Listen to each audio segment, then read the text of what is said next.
everyone. My name is Patrick Wallace. I have the honor of serving as the program specialist for world languages and global workforce initiatives with the Georgia Department of Education.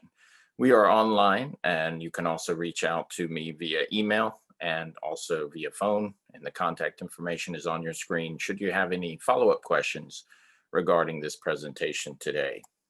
Georgia is the sixth largest or seventh largest school system in the United States. I believe it's seventh. And we're excited about all the programs that we have in Georgia. And these range from dual language immersion to our seal of biliteracy to our international skills diploma seal. And of course, the great many world language teachers that call Georgia home. And it is a pleasure and honor to serve those teachers, their students, our stakeholders all across the state in world languages. I always begin presentations with this picture. It's a very famous picture called the Blue Marble. It was taken by the astronauts of the Apollo 17 spacecraft as they exited on their way to visit the moon. And it's a reminder that although we have many differences in terms of language or culture or in beliefs, that we share this common home. And I always keep that in focus because my job at the Georgia Department of Ed is to keep this perspective in the minds of our educators, our students as well. The idea that while we are learning, we are part of a global community as well, and that we also share this one lifeboat, as it were, in the vastness of space. So today's presentation is about building synergy and collaboration to meet needs and build new opportunities. In Georgia, I have been on station a little bit, closing in now on 4 years actually. And in this time, one of the large goals that I would say that I've had is to create greater synergy, to create more opportunities, and to be flexible and adjust and to build and answer to needs in our system, so whatever those may be. And that requires a great deal of collaboration. I would like to point out that we have some awesome district coordinators here in the state of Georgia. Many of them perhaps you have met. We also have some really amazing teachers, and you know some of those. But there are a great many teachers that perhaps you don't know that are, of course, doing great work each and every day. So I always have them in my minds when I'm talking to audiences, wherever they may be. And as I talk about how you build synergy and the importance of that and some of the steps for it, I just want you to remember that all the benefits that come from greater synergy and collaboration, partnership, really working together with others to create a better environment and to create more opportunity for students and teachers. So today we're going to talk about things from perhaps when you look at things and synergy, you can look from the perspective of the classroom. Of course, you can look at it from the perspective of the school. There's also the systems that we have, the school system perspective. There's also what I do at the state, which is the sort of statewide look at not only data, but also practices. And then there's a national perspective. So there's many different ways we can look at synergy and creating collaboration. Collaboration exists at all these levels, and synergy exists at all these levels. And it's not only about increasing that synergy at each of these levels, but also interconnecting these levels so that they communicate together and work together to overcome obstacles and to achieve greater possibilities for our students. So we're building structures here to support synergy in world language education. So what are we going to be looking at? We're going to look at some underlying principles. That is what we believe about how to do that. What are effective ways to do that? We're going to show a little bit about the basics and what we do. We'll talk a little bit about how things are going thus far, and we'll look ahead. So if I had to break down our quick presentation today, I would do it perhaps in these four categories. And as I said, as you view this and you have questions related to anything that I'm talking about today or anything related to the state of Georgia, of course, I'm happy to help you with those.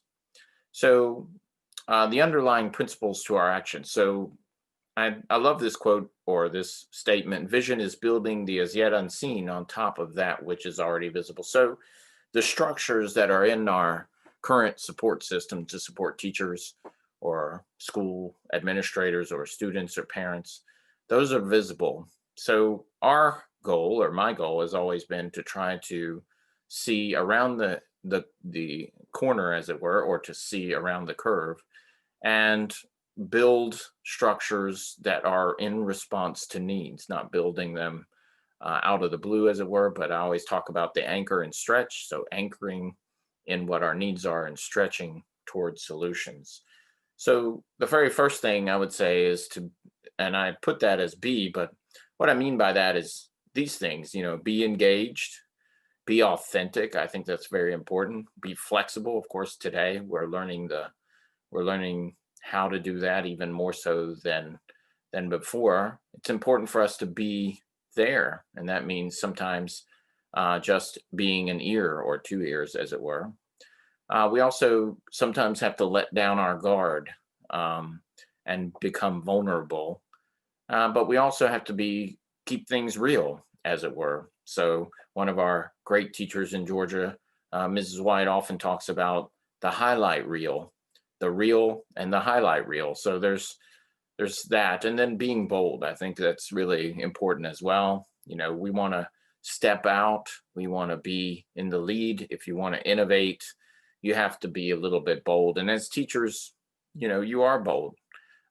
Teachers are bold because they engage with students each and every day. They step out of their comfort zones.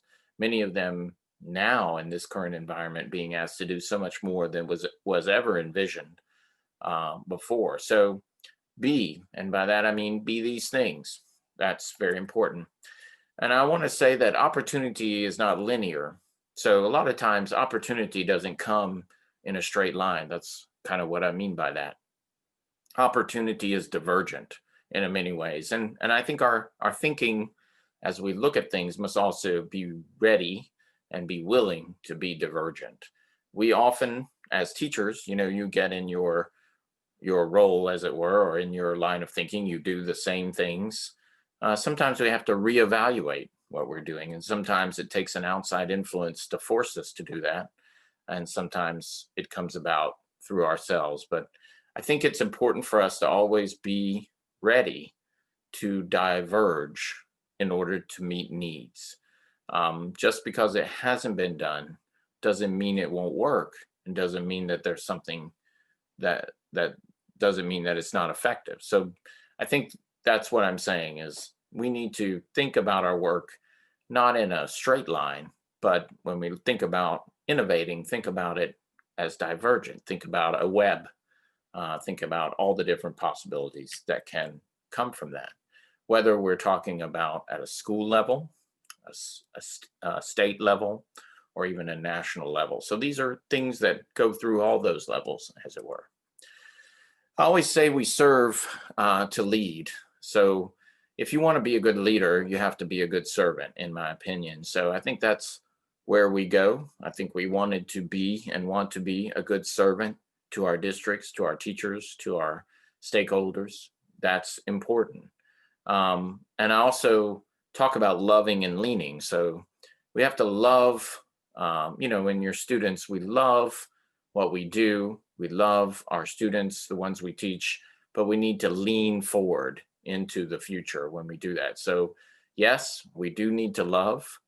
We need to love students where they're at. We need to love those things about teaching, but we also need to lean into the next thing. We also need to apply the vision of where we want to go. And this is a good thing for leadership in the classroom setting or at the system level or school level or even state level.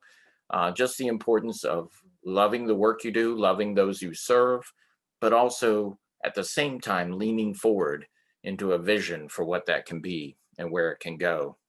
We never cease to learn. So, and that's how we grow. So learning and growing is important.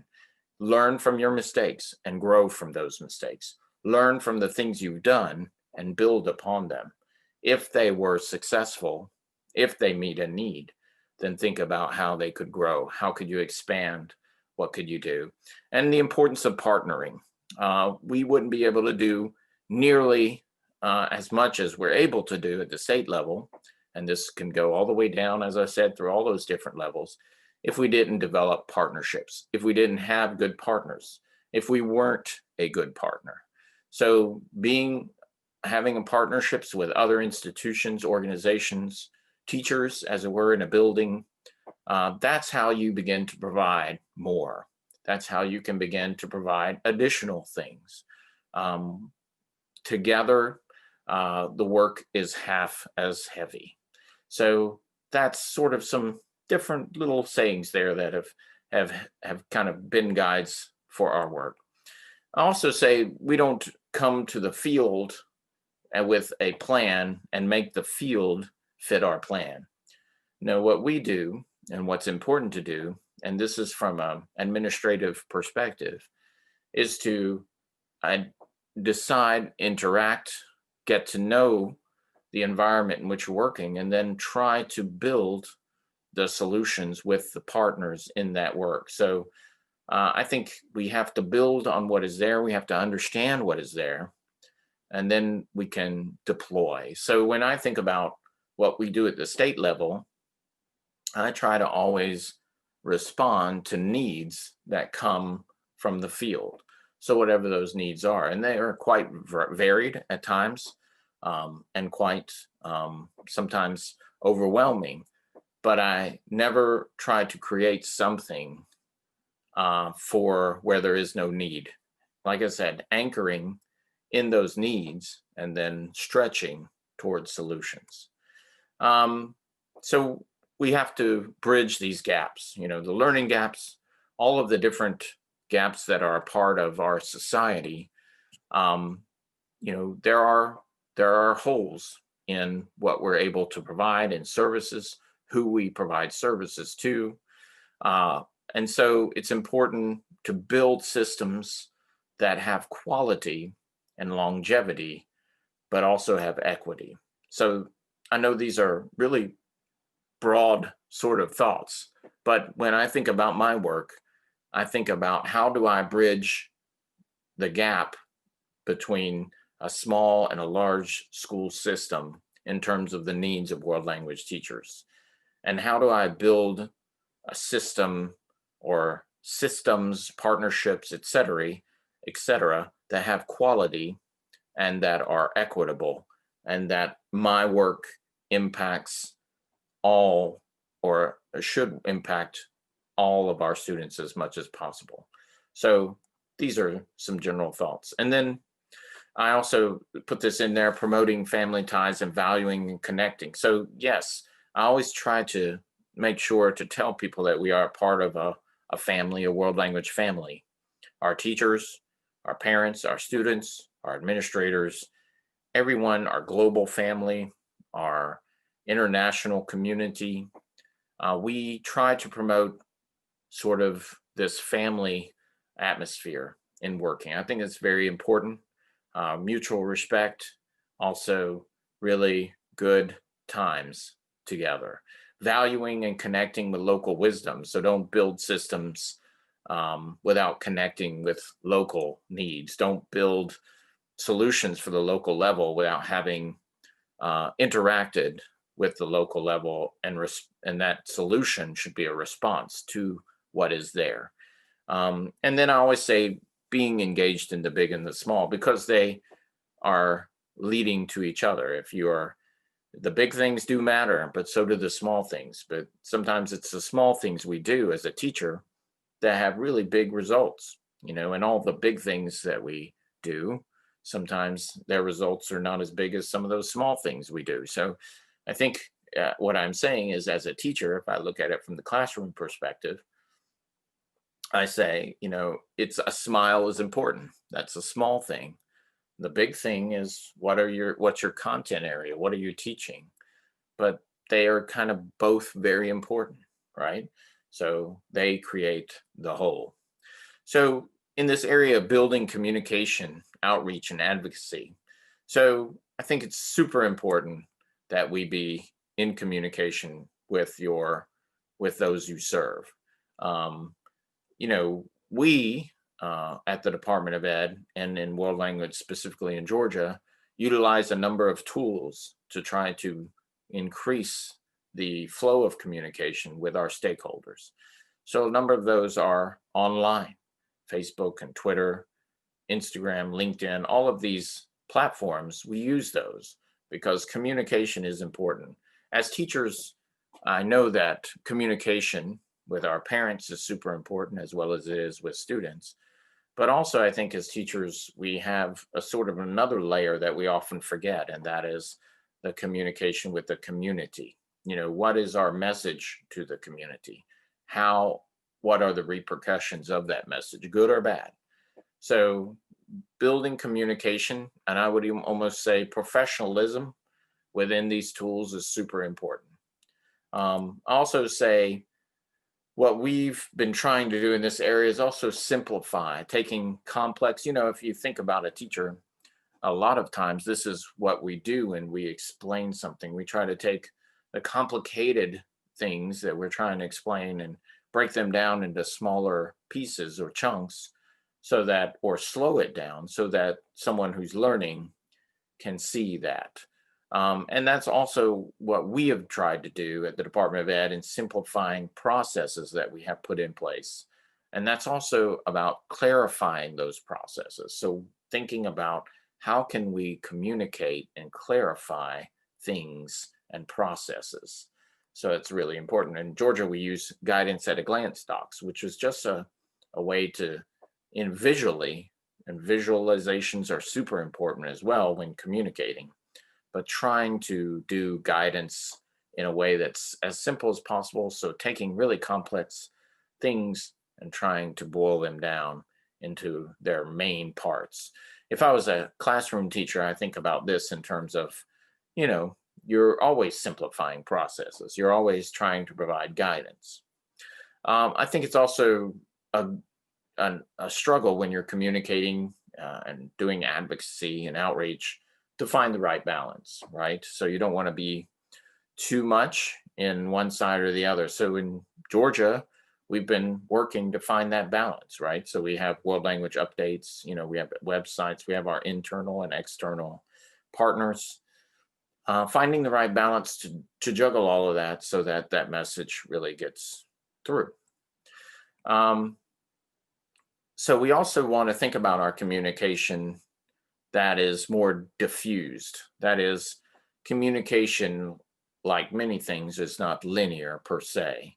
When we broadcast things, of course, we communicate laterally, and by that I mean to the world outside of the world language community. So how do we communicate our message in the world language community to those who are not in our community in a way that is simplified and makes sense to them? They don't always speak our jargon, as it were. And so it's really important when we think about our communication and our advocacy that we think about those who are outside of world language in terms of the education of it. So how do we tailor our message to reach them, and what message should we send to them? And vertically, what I mean is within our community. So all of our world language professionals throughout the K-12 system, how do we communicate? What's the best way for us to communicate with our teachers, with our administrators?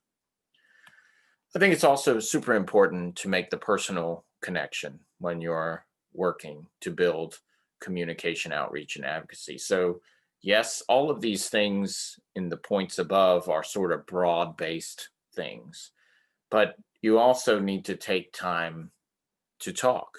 You also need to be responsive to the needs of the community you serve. So you need to be flexible and work toward that. I always say, again, being in the big and the small, because they lead to each other. So if it's important for you to take time to sit and talk with a teacher on an individual basis, you should be ready and able to do that. And also in your broad communications, trying to keep that personal connection. And really, that comes about by people really seeing the work that you're doing and that normally helps to make that connection. We also talk about our goals. What are our goals in the state of Georgia for world language education, and how do we message those goals? If I'm in the classroom, I think about what are my goals for my students and how do I message those goals to them, but also to their parents? How do I also message that to my administration? So a lot of these are really broad, and I know that sometimes you might feel like maybe this, I hope it is helpful, but my point here is to try to give you some things, some simple precepts, as it were, that have kind of helped us in Georgia to build these areas. And it's kind of just tips, I guess. So how do we build collaboration and connectivity? Well, it's important to build critical supportive teams. You need to know who those are. So if I'm a principal, who are my critical teams? How do I identify them? So I have to be able to identify that. If I'm a classroom teacher, who are my support? What's my support? How do I access it? And then what supports do I need? And if they don't exist, how do I build them? Whether it be in collaboration with other teachers, with my administrative teams, but identifying and building supportive structures for you as a classroom teacher, a state supervisor, a district supervisor, all of that is super critical. It's also important to identify and connect to key players at all levels, vertically and laterally. So I think it's super important for us to have a very diverse and widespread communication network as leaders, because if we just simply have a linear connection, then we really don't get the whole picture. So, and we don't have access or identify the full picture of possibilities that can be done. So it's very important to be interconnected as much as possible with the larger systems. And by that, I mean even outside of world language in many ways as well. So that helps to build collaboration and connectivity, is identifying your key players, not only within the world language space community within your system, but also those that are outside of that. How do I identify them and connect to them? And then when I talk about your anchoring and stretching, you anchor into existing structures. So determine what are the structures or teams or people or institutions within your area that are critical and are doing a good job, and in many cases exceptional job. So how do I utilize these existing structures to help me stretch towards solutions to problems that are in the ecosystem?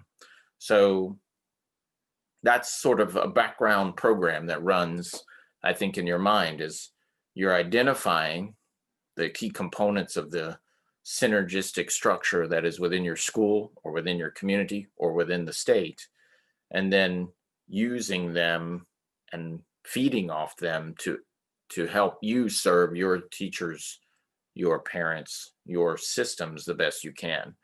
So the more successful we are at the interconnectedness and the knowledge of what's out there, the more successful we'll be at being able to build new bridges across problems that exist currently. We have to share the vision. So we have to find a way to share your view. So if you're a classroom teacher, how do you share your perspective effectively with those around you? How do you share it with your parents? How do you share it with your students? How do you share it with your administration? You want to think about ways that you can share your view, but also be open to the views of others, because everybody views something from a slightly different perspective based on their level or their orientation to the problem, whatever it may be. So This helps provide greater clarity of understanding of what is the problem. So getting multiple views on something. And then it also helps to support innovation. This all is kind of connected. The importance of being able to relay our goals and our objectives, but also our challenges to those that are over us or working with us or even below, whatever it may be, at all levels, all points of the compass. How do we foster clarity of understanding of what we're doing? And how can we leverage that ecosystem to support continued innovation? It's really important as well. Not only in my work at state, my work has never stopped at the state line. And I think that's true for all of our state coordinators. But so it's not only about what's happening within the state, but also regionally at different levels. So think about that. Yes, you're a Spanish teacher, but you're not the only Spanish teacher in the state or in the United States or in the Southeast or whatever region it are. So there are different levels of support structures. So as you're facing an issue or building a solution, think about those different levels and what are the collaborations, what are the points of contact that you have that can help you in the work that you're doing. It's important for us to always have vision. I think as a classroom teacher, one of your main goals really is to clarify the vision of your class. What is it you hope to achieve? What are your objectives? And by providing that vision, you also build the momentum. So especially the more concrete in the terms of needs of the students that vision is. So, and then, when I think about my 20 plus years in the classroom, a lot of it was, okay, this is the vision, this is where we're going. Some of that was words I said, but most of that were actions I did. So not only do you feed the vision or dream through your words, you do it through your action. And you provide the momentum for learning. You get kids excited about it. And in my work, while I might not work with students, the work I do directly affects them, but also within your ecosystem at whatever level it is. How do you feed the dream? What are the big currents? How do you feed those? And then how do you build momentum? Momentum is a really big sort of word for something that's sometimes hard to define, but momentum is sometimes it's just over time with your passion and your energy and with the increase of what you're doing that builds momentum over time. So when we talk about system level work or even in the classroom, building momentum, feeding the dream, these are big things. I think it's also important that we always honor those that we serve as well as serve with. So it's important for us to not get so busy that we forget to honor others. I think it's important for us to support each other and connect together. As we problem solve, and there's a lot of problem solving going on right now, our support structures, how do we treat each other within the school, within a department? How do we honor one another? How do we support one another? And how do we connect together? So these are important points. So the next little topic is building concentration and consensus. So I think it's important when you're working on an issue or working with something, you want to know and respect everyone's role. So everyone has a role to play, right? When we talk about whether it's the classroom teacher, the principal, the district level support personnel, the state, the national level. And we want to foster an attitude that we step forward together. So that doesn't mean that I'm in front or you're in front, we're all behind. It's really inclusivity. It's the building of a shared vision. When you are a classroom teacher, you do this as well. There's a shared vision that comes across in your work for your classroom. That's what you're building. You're trying to encourage kids to step forward. So I really like that stepping forward together, because that's really what it's about: knowing, respecting everyone's role, and trying to step forward, trying to foster the activity of stepping forward together. Sometimes that can be difficult. Also, creating support ecosystems, finding out and kind of identifying who are the experts, who are those who are within the environment, in the ecosystem, that you can draw on for their opinions, or that you need to watch for what they're doing so that you can see. There's like little barometers, I guess you would say. And those in your classroom, sometimes those are there too. So what is your support system, your ecosystem of people you reach out to? When I think about my work at the Department of Ed, of course, there are thousands of teachers, well, over 3,000 world language teachers in Georgia. Among that crew, many of them doing great, super work. But among that crew, there are those that really are stepping sort of a little bit forward, more proactive, or maybe just more vocal or more recognizable.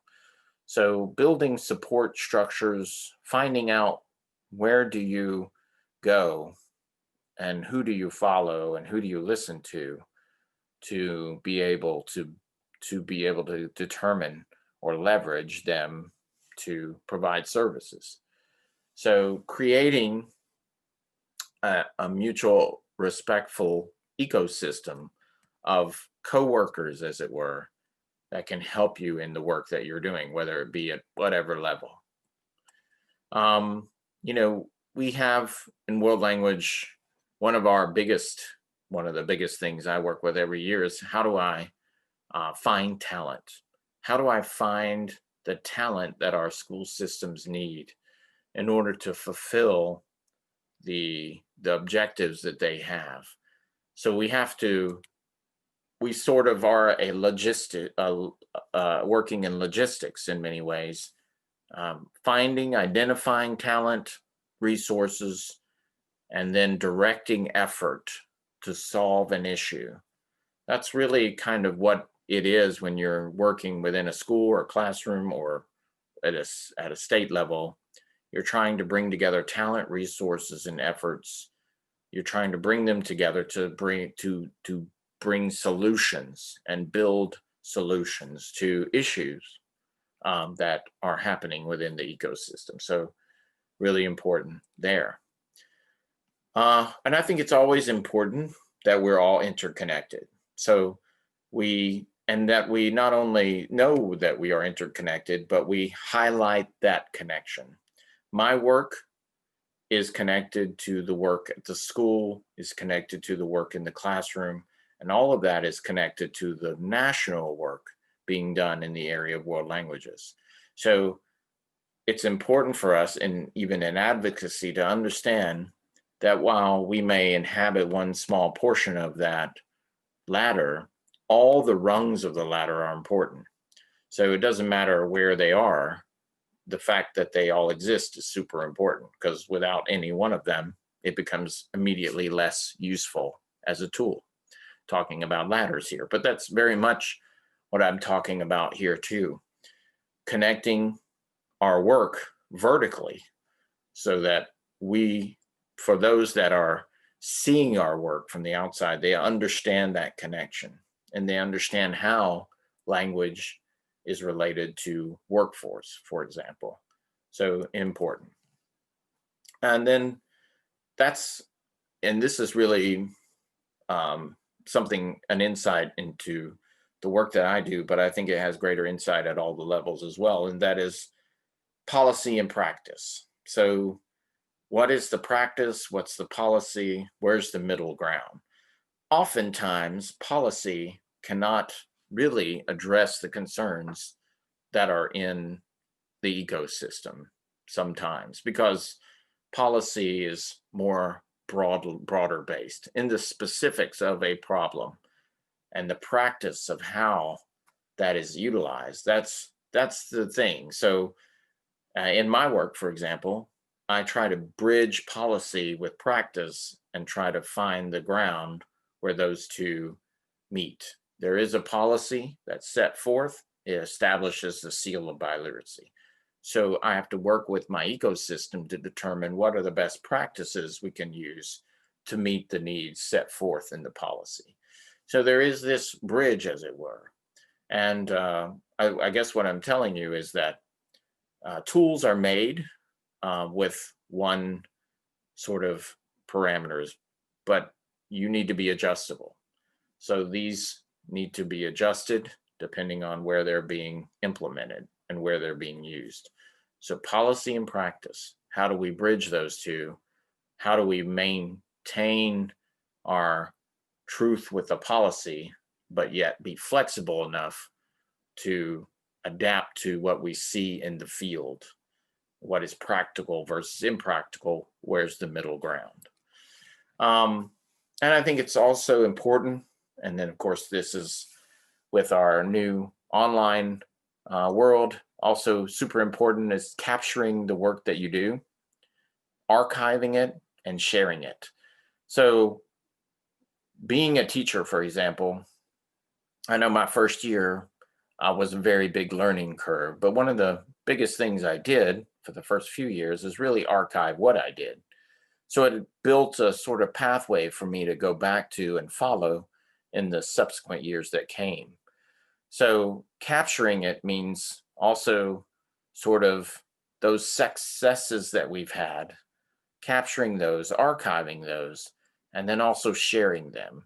Not only our successes, what has worked, but also the resources. You know, one of the greatest things I've seen in our current situation is, and it was really happening even before that, perhaps it was even more accelerated as a result of the pandemic, and that is just the incredible amount of sharing of tips, practices, resources for teachers. So there's many resources available for teachers that are out there. Some of your best resources will come from your fellow teachers, and that's also the importance of why to build synergy, because and connectivity, because the more synergistic and connected you are, the more you'll be aware of new things that come along that can help you in the work that you do, new ideas or things that enhance what you're doing. The road ahead, I think the brightest future is the one we build together. We all come with diverse talents and perspectives, but we give that when we enter the field of education. We all bring our talents to bear, our perspectives to bear, and they're all super important because they cannot be replicated. They are unique. And so everyone has a unique voice to offer in service to the greater good. If you want to be a good leader, I'd say be a good servant. And the way that we are a good servant is that we use our skills and talents to serve and meet the needs of those that we interact with. You know, it's important for us to continue to build a good foundation for the future. If you think about this from the classroom perspective, you know, when you have your students for the first few weeks or so, you're really setting a foundation for success for the future. You're really trying to set the routine in place. And I think that's what's really important for us too, is to, as we work on these things, we're trying to build a foundation upon which we can build. It's going to be super important for us to continue our work in building capacity and partnerships at all levels. So that work never stops. The networking never stops. The partnerships never stop, because it is only through those partnerships and activities together that we can really expand our work. Limited as we are individually, our collective in ability to engage and to solve problems is so much greater, as well as our perspectives. If we build a solution from only one perspective, then we've only built a solution for one side of the problem. We have to have a comprehensive view of the issues before we attempt to solve them. So that's what's really important in community building or in building opportunity. So it's important for us to just continue to flow with the currents, as it was, staying responsive and connected. So in today's world, that's a challenge, right? Staying responsive, connected. We're more connected in some ways than we've ever been. But are we also being responsive? Are we staying up to speed with what's going on? I know sometimes you want to be in the place to get a feel for it. You really sometimes have to even examine, think about a doctor. They can do a lot virtually. They can see you, you can describe your issues. Sometimes, though, they need to have you in person to really get a feel for what's going on. So, knowing the balance between the two, I think, will be important. We always need to be looking for opportunities to lead. We can't be, if you think about a runner who's really putting forth a lot of effort, they're leaning forward into the run, as it were. They're leaning forward into the future. So when we think about our work, I sometimes think about that position. Am I, and this can be a question for you individually, am I leaning forward into the work? Am I emotionally, also in preparation, educationally? How do I lean forward into my work? I think passion is so important. I've often said that passion drives perfection. Perfection as a goal is not attainable. As human beings, we know that perfection is something we can't reach. But having that passion for perfection drives us forward. If you're passionate about what you're doing, you are going to improve at it. And I also think there's an underlying sense of urgency. When I was a classroom teacher, I think about I have just this amount of time to really impact these students' lives. So there's always, to some degree, an urgency in the sense that I never had enough time. So my time with them was urgent. And sometimes I think about that in terms of what I was trying to do or what the vision was, but also in terms of their needs and were they being met. So I think it's important for us to always have a sense of urgency about education and the work that we do. I think it's super important. And so we need to be passionate about it. And your passion comes forth, right?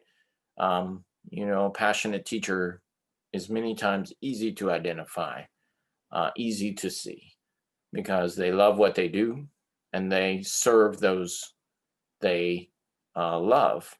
And it's part of the whole picture. So when we think about the road ahead and how we move whatever challenges are facing us, how do we overcome them? I think we have to always continue to think about some of the things I shared today. So what's gotten us to here, and think about your life and your educational life, your professional life, what has sustained you to now, and what are those things that you can build on and put on top of those things. Those things are important. They brought you to this place. But how can I improve where they, cast a glance ahead? But I often think the people who are most successful as teachers, they really just teach from the heart. It really comes out in everything they do. And so they have that intrinsic love for not only what they do, but who they serve. So it kind of comes across in what you're doing. So I'm going to let those be kind of my closing words. I hope that this presentation has helped you to some degree think about your own work as I continue nonstop to think about mine, and that together we'll continue to build these structures, build these teams at all levels that can build a better future for not only our jobs and the work that we're doing, but those we serve, which is of the primary importance. So thank you, and please reach out to me if you have any questions or responses. Thank you.